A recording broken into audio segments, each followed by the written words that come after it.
Germany has started its journey back to a sort of normal life, but it is slow progress.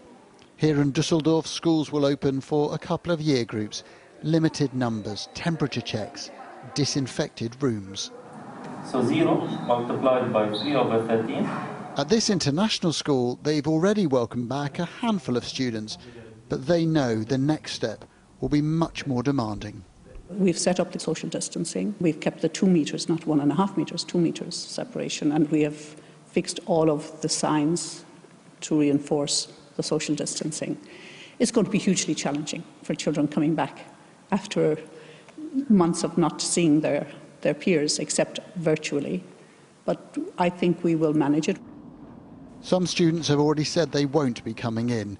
Others will return, keen to use school as a touchstone to regular life. We have to try to have some kind of normality and try to kind of support the economy. So it's really finding a midway between all opinions and making sure that we do our best to not spread it anymore.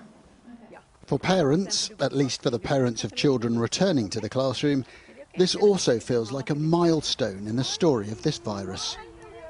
It's a huge impact, of course, for the well-being of the children for a long time. I mean, for a shorter time, of course, they're fine being home, but for a longer period of time, I think it's really important to get the children back to school. Germany has already eased restrictions. Small shops are trading, playgrounds and museums will open. There's a hint here of how life used to be. So the schools are going back. Some of the shops are open and there are plenty of people around. If it weren't for the masks, you might think that this was life as normal. But there are those who think that Germany has gone too far, too fast in loosening its lockdown. Change will vary between regions. Some will ease rules quicker than others. Here they think they've got the balance just about right.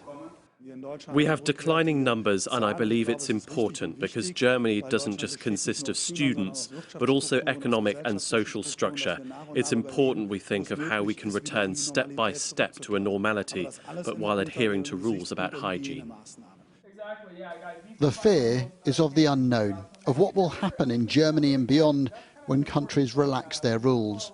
Virtual classrooms will be replaced by real ones. Many here and across Europe will be watching to see what happens next. Adam Parsons, Sky News, Düsseldorf.